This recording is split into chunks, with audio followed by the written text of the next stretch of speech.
invite you to take your Bibles and let us go to the book of Jude. We are doing a series within a series, actually.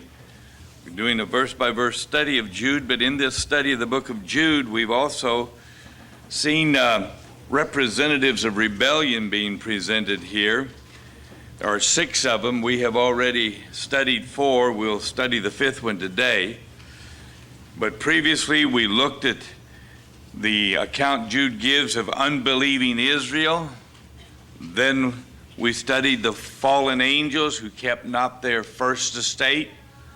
And we looked at the rebellion of Sodom and Gomorrah. The last time we were together, we were looking at the way of Cain. And today we're going to take a look at the error of Balaam. So in the book of Jude, in the 11th verse, Jude says, "Woe unto them, for they have gone in the way of Cain, and ran greedily after the error of Balaam for reward, and perished in the gainsaying of Kore." The error of Balaam, that's what we're going to look at today. The account of Balaam is found in the book of Numbers. As a matter of fact, it's throughout all of Numbers chapter 22, Numbers 23, and also Numbers 24. The final reference to Balaam there is made actually in chapter 31. So you can see how much of the book of Numbers is dealing with this man Balaam.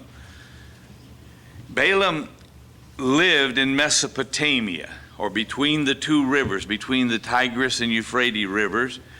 But because he was known to possess these supernatural powers, his fame was far-reaching. He was once a good man, he was a prophet of God. But here is a man that apostatized and gave himself up to covetousness, yet he still professed to be a servant of God. Living in apostasy, disregarding the clear instructions of God, professed to be a servant of God. Now I want you to consider today, as we look at some of these things, of how many of God's professed people today are exactly like that. They are living in rebellion against God, but they profess to be God's people. Balaam was not ignorant of God's work on behalf of Israel. And when the messengers that were sent by Balak announced their errand, Balaam knew well that it was his duty not only to refuse the rewards of Balak, but to immediately dismiss these men and send them back to Moab and to Midian, to that area over there as the children of Israel were coming out of the wilderness. But this man ventured to toy with temptation, and he urged the messenger sent by Balak to just tarry with him overnight, declaring that he could not give a decided answer till he had asked counsel of God. The man already knew that these people were God's people that he was to curse, but he had to check with God and see if it might be all right to get just a reward, just to go over and curse them a little bit. Balaam knew well that his curse could not even harm Israel. God was on their side, and as so long as his people were true to him, no adverse power on earth or hell could prevail against them. But in the morning, Balaam reluctantly dismissed the messengers, but he did not tell them exactly what the Lord had said. And angry that his visions of great gain and honor had suddenly vanished, he remorsefully exclaimed to these people, "Get you to your land, for the Lord refuses to give me leave to go with you." And so the messengers returned. Peter tells us about Balaam, and remember, you're supposed to be studying 2 Peter chapter 2 along with this one in Jude. They run parallel. And Peter tells us there in 2 Peter 2:15 that Balaam loved the wages of unrighteousness. And through this one fault, his covetousness, which God declares to be idolatry, brought about giving Satan complete control of the man's life. You see, one wrong step will always make the next step easier. And people tend to become more and more presumptuous in the things that they do. And they will do the most terrible things when once they have given themselves to the control of avarice, to greed and desire for power.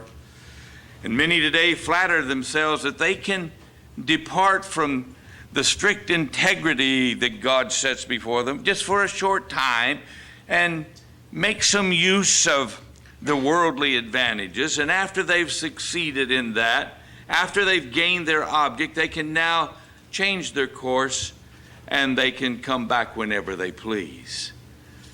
But such are entangling themselves, my friends, in the snare of Satan, and it is seldom that any of them ever escape that snare.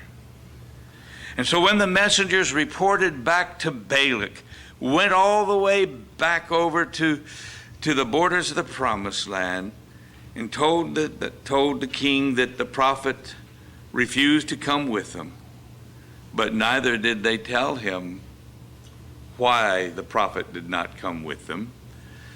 And so supposing that Balaam delayed only to try and get higher gifts and wealth, a much richer reward, the king now sends more princes and more honorable gifts than the first time.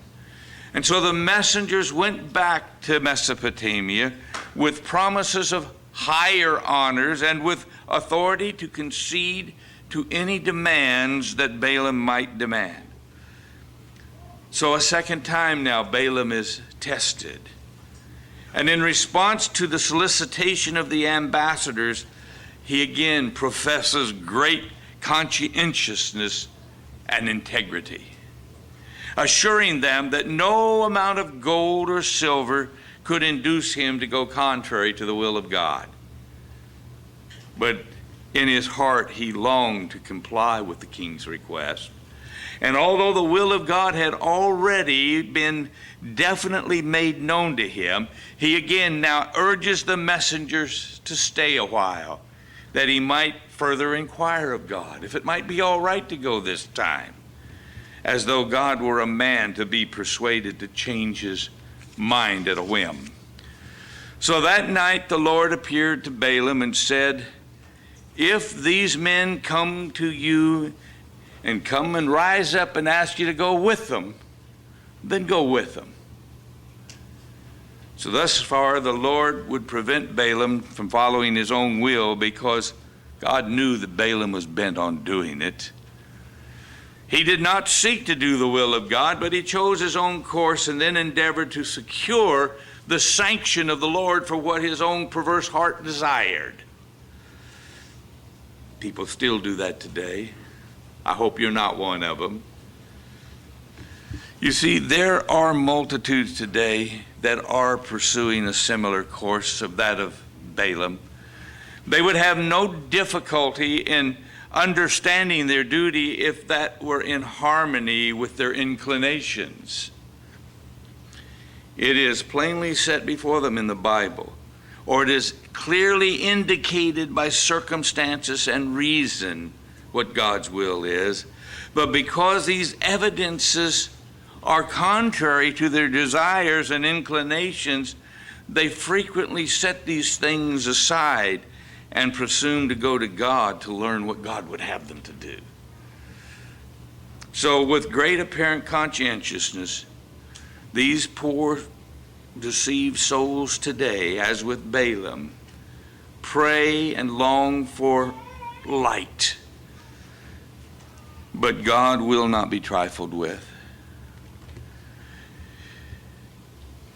God often permits such people to follow their own desires and to suffer the results of their own presumptions. God declared all the way back in Psalm in the 81st Psalm, my people would not hearken to my voice, so I gave them up to their own heart's lusts, and they walked in their own counsels. My friends, when you clearly see your duty, do not presume to go to God with the prayer that you might be excused from performing that duty. Instead, with a humble and a submissive spirit, ask for divine strength and wisdom to meet God's claims. Balaam had received permission to go with the messengers from Moab if they came in the morning and called with him to go with them. But Balaam awoke, and the messengers were gone. And with them, Balaam realized his great rewards were going down the road there. And annoyed at his delay and expecting another refusal, these men had gone ahead and just set out on their journey early in the morning. And every excuse for complying with the request of Balaam had now been removed. But you see, Balaam, one thing about this guy, he is a very determined individual. He sees all of that wealth and glory, and he's determined to have it. And so taking the beast upon which he routinely rode, he set out on a journey to try and catch these messengers from Moab. Fearing that God might forbid his endeavor, he pressed eagerly forward, impatient lest he should by some means fail to gain that reward. As he's riding along, the animal upon which he rode saw something that Balaam did not see. The animal saw an angel standing there with a drawn sword, and he turned from the highway into a field, and Balaam gets him back in again to a narrow passage in the pathway. And I don't know about you, but if I was that donkey, I wouldn't want to keep going that way. And he saw the angel there, and he kept trying to get away, and he was banging Balaam's foot into the wall. If any of you ever rode a horse or a mule, and they get you up against a tree or a post or a fence, it hurts.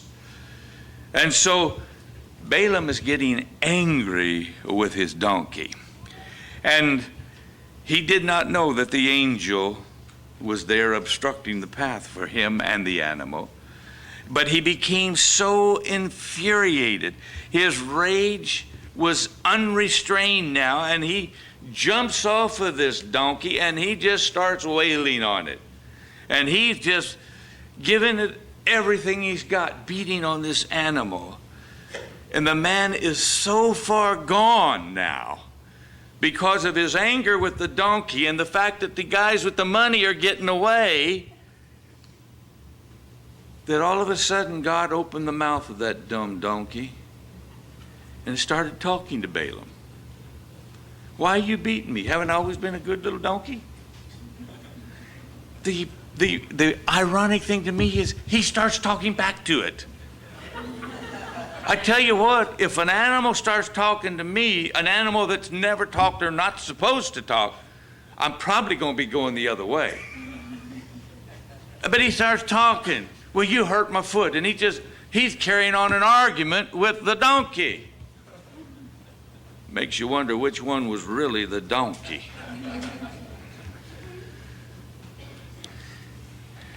But now all of a sudden, the eyes of Balaam are open, and he beheld that angel with that drawn sword there.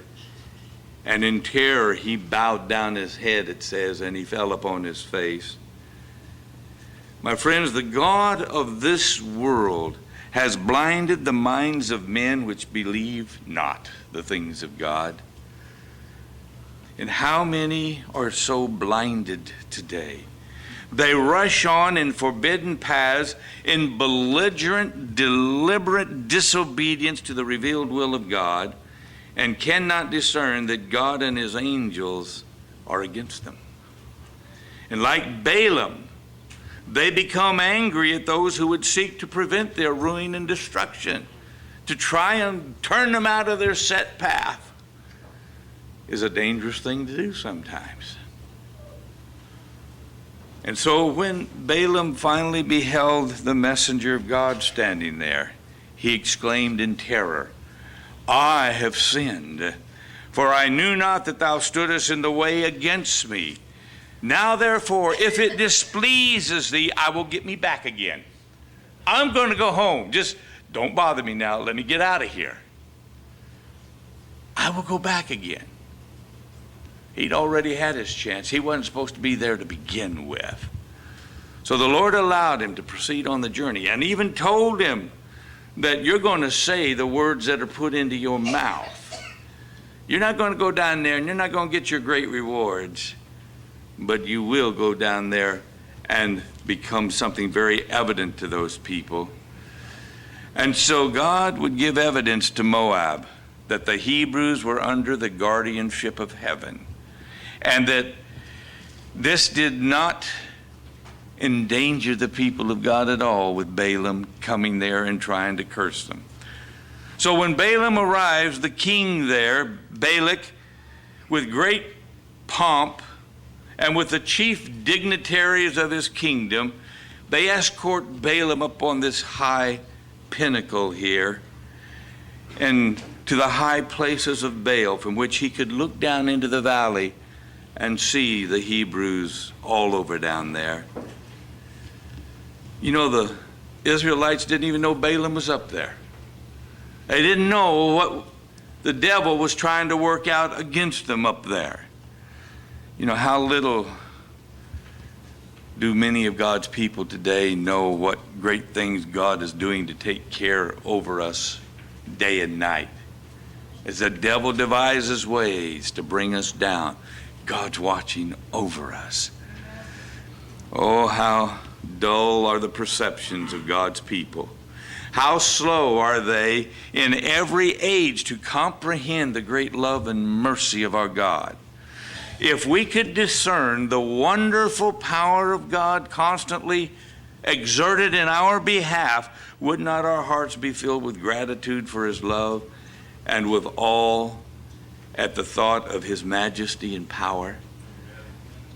We would be well to stop and consider daily that but for the mercies of God, we would be consumed daily. It is the restraining power of God alone that prevents us from passing fully under Satan's power. One day that restraining power will be withdrawn from this world. And today, when we choose to pass the limits of divine forbearance, that restraint is removed from us. And he leaves the rejectors of his mercy to themselves to reap that which they have sown. We must never forget that every ray of light that is rejected, every warning that is despised or unheeded, every passion that is indulged, and every transgression of the law of God, and every rejection of the clear instructions of God is a seed sown which will yield fruit to unrighteousness. The Spirit of God, persistently resisted, my friends, will at last be withdrawn from the sinner, and then there is left no power to control the evil passions of the soul or to protect them from the malice and the enmity of Satan. Today, many are going directly contrary to the light that God has given to his people, because they do not read the books which contain the light and knowledge and cautions and reproofs and warnings. The cares of the world, the love of fashion, the lack of religion have turned the attention of many from the light God has so graciously given his people. But the question is, are you perhaps one of them? Are you allowing Satan to pull you away from what you know is God's will? Pulling you after your own desires instead of, like Jesus, seek to do always those things which please God. Unbelief, worldliness, and infidelity are increasing everywhere around us today. Light so precious, having come directly from the throne of God, is hid under a bushel. God's people will be held responsible for this neglect. An account must be rendered one day soon for every ray of light that he is allowed to shine upon our pathway, whether it has been improved to our advancement in divine things, or whether it has been rejected because it was more agreeable to follow the inclinations and the promptings of the carnal mind. You know, it is a terrible thing to refuse to receive even the first ray of light, for you will thus be led to reject greater light. After truth has once appealed to your heart in vain, the succeeding evidences of its sacred character will become dimmer and dimmer to your understandings. By rejecting the light of God, the perception will become blunted, and you will have no power to discern between the sacred and the common. Is that not described as part of the problem of Laodicea? The necessity of the eye salve to see, the necessity of the gold tried in the fire, of the white robe. You see, the light which God has given to his people may be slighted, refused, and rejected, but it is thus treated at great peril to one's soul. For not one ray of heaven-sent light can be regarded with indifference. God's communication to us is to be appreciated and be cherished. And if we do not appreciate the light of heaven, it will be our condemnation. Our position will be similar to that of Balaam, Balak, and the Jews when they rejected the Lord of life and glory. Balaam confessed that he came with the purpose of cursing Israel. He confessed that openly. I'm going to curse God's people. God said, to paraphrase, bet me. Ain't going to happen. You see, the words he uttered were directly contrary to the sentiments of his heart. His heart felt one thing, but he opened his mouth and God brought something else out of it. You see, he was constrained to pronounce blessings, even though his heart was filled with curses. 3 times Balaam had sought to curse Israel, and 3 times he could only pronounce a blessing upon them. The king is not happy. As a matter of fact, each time Balaam opens his mouth, the king is more unhappy. And so the king of Moab, disheartened and distressed, cried out, neither curse them at all or bless them at all. Shut your mouth, Balaam. Don't say another word. It's not coming out the way it's supposed to. And so, disappointed in his hopes of wealth and promotion, in disfavor with the king, and conscious that he incurred the displeasure of God, Balaam now returns back home from his self-chosen mission. He goes back to Upper Mesopotamia along the Euphrates River. Now keep in mind, this journey was about 400 miles. It took about 2 weeks to make it. And after he had reached his home, the controlling power of the Spirit now has left him completely. And his covetousness, which he had merely held in check for a while, now prevails. And there's nothing holding him back. He was ready now to resort to any means to gain the reward promised by the heathen. And Balaam knew, as a prophet of God, that the prosperity of Israel depended upon their obedience to God, and that there was no way to cause their overflow except by seducing them to commit sin against God. So now he decides to secure Balak's favor and fortune by advising the Moabites of the course to be pursued in allowing Israel to curse themselves. So immediately he goes back now, makes the 400-mile trip back again, and he laid his plans out before Balak. He knew that as long as Israel remained faithful to God, God would be their shield. So the plan proposed by Balaam, the error of Balaam that Jude is speaking about, was to separate them from God by enticing them into idolatry and unfaithfulness.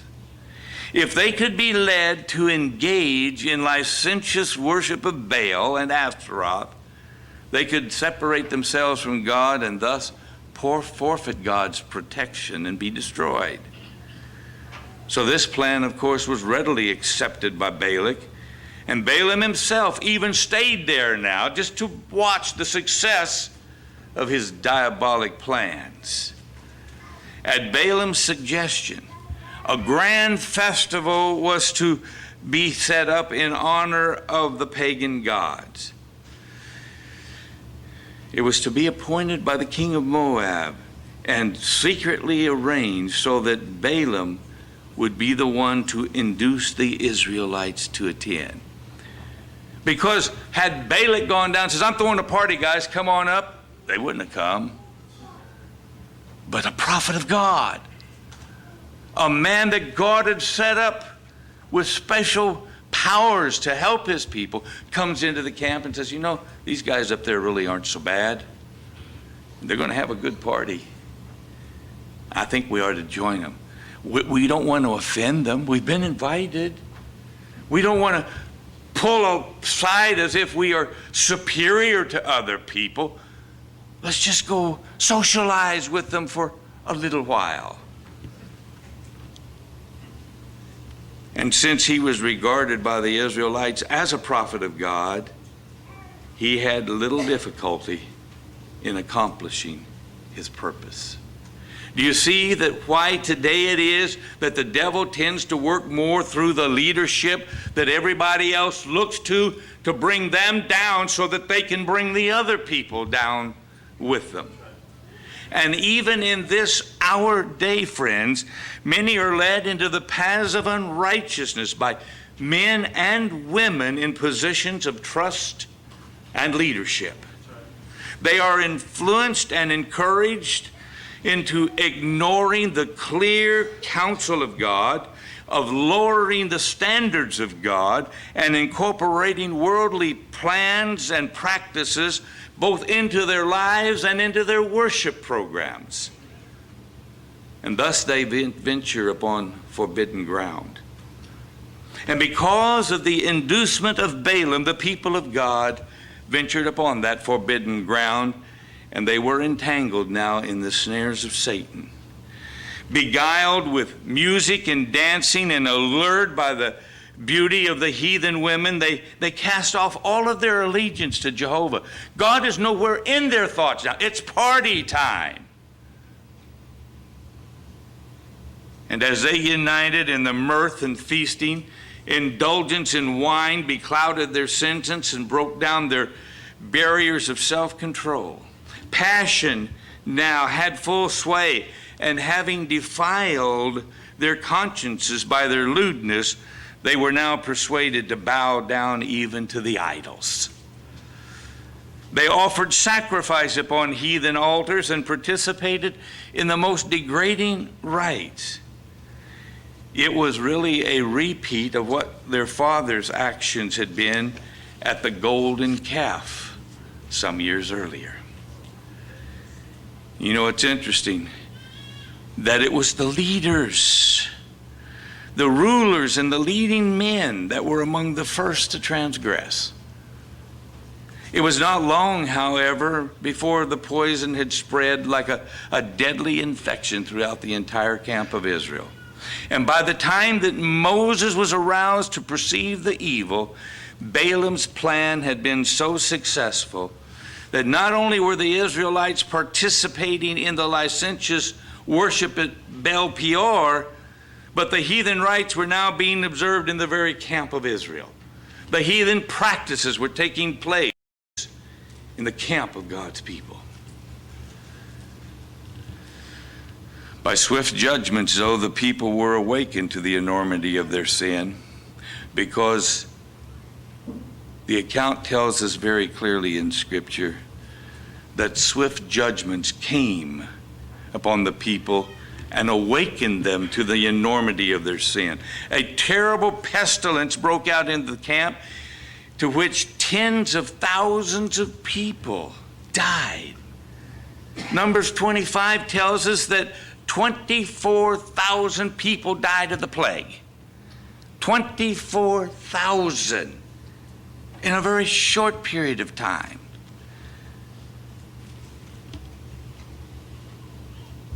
Balaam witnessed the success of his diabolic scheme. He saw the curse of God visited upon his people and thousands falling under his judgments.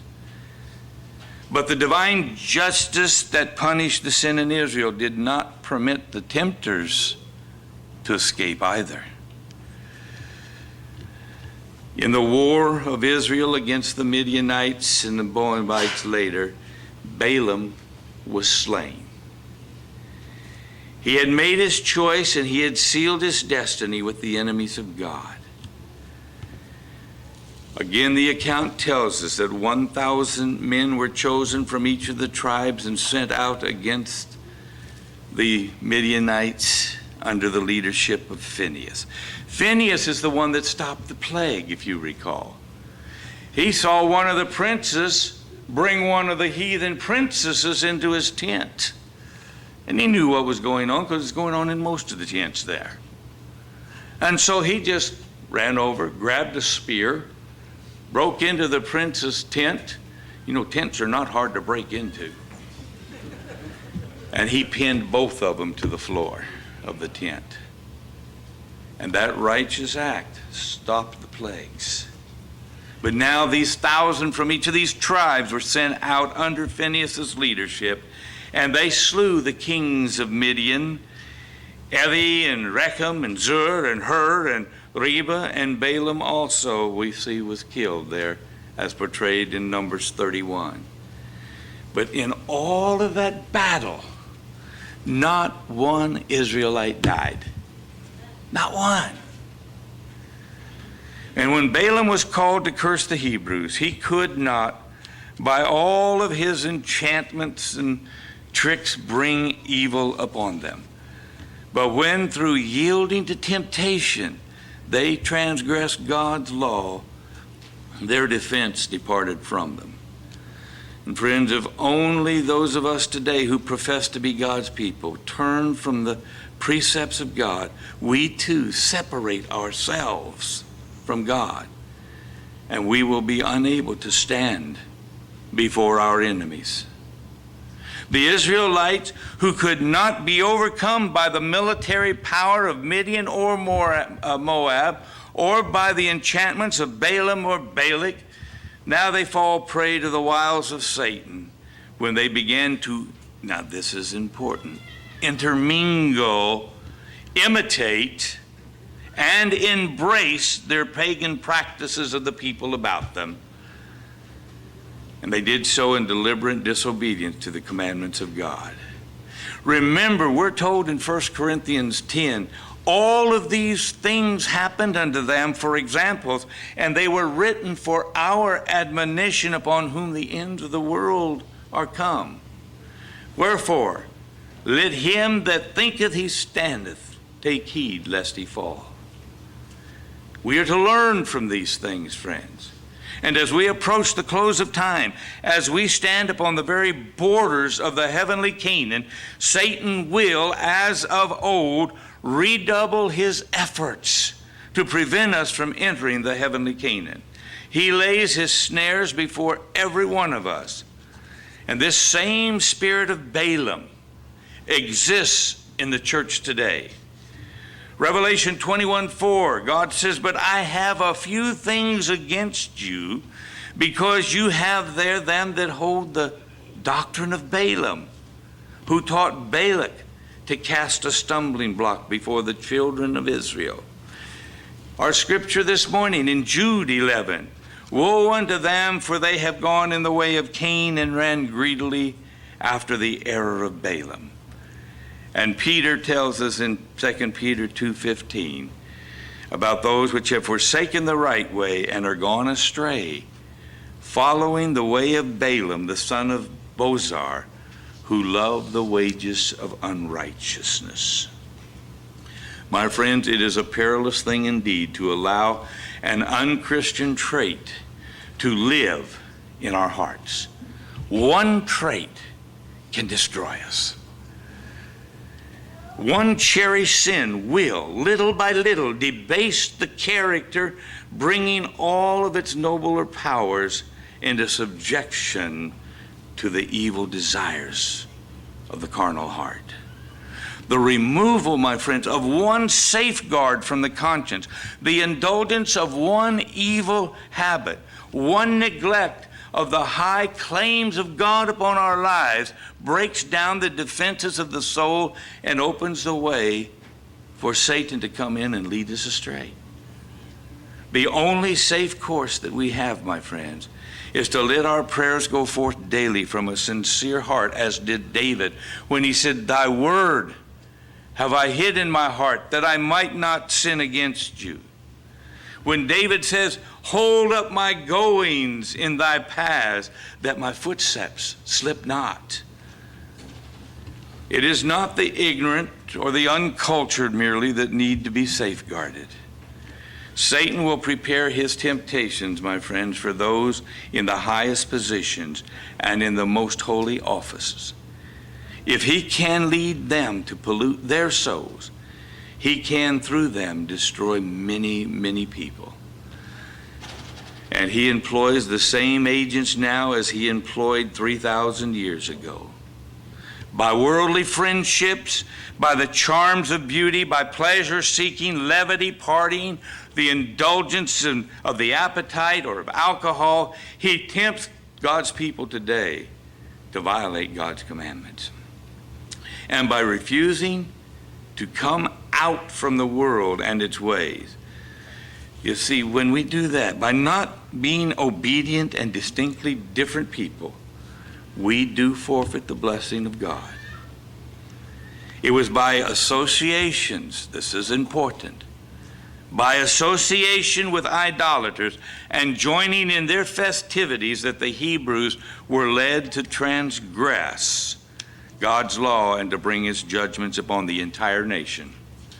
And so now it is by leading the followers of Christ to associate with the ungodly, to unite in their amusements, imitate their customs and practices, embrace their lifestyle, that Satan is most successful in alluring them into sin and separation from God.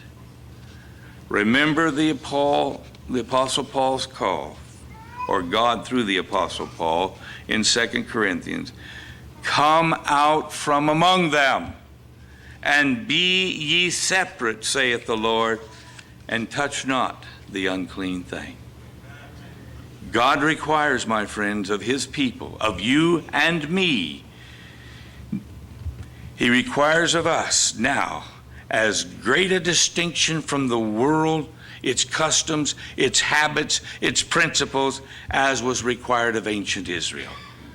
And if we faithfully follow the teachings of his word, this difference will exist. It cannot be otherwise. But if that distinction there, if that distinct difference is not there, it is because God is not there. We have some tremendous decisions that we must make. Do we seek our own will, our own way? Do we want to say, please, I'd rather do it myself?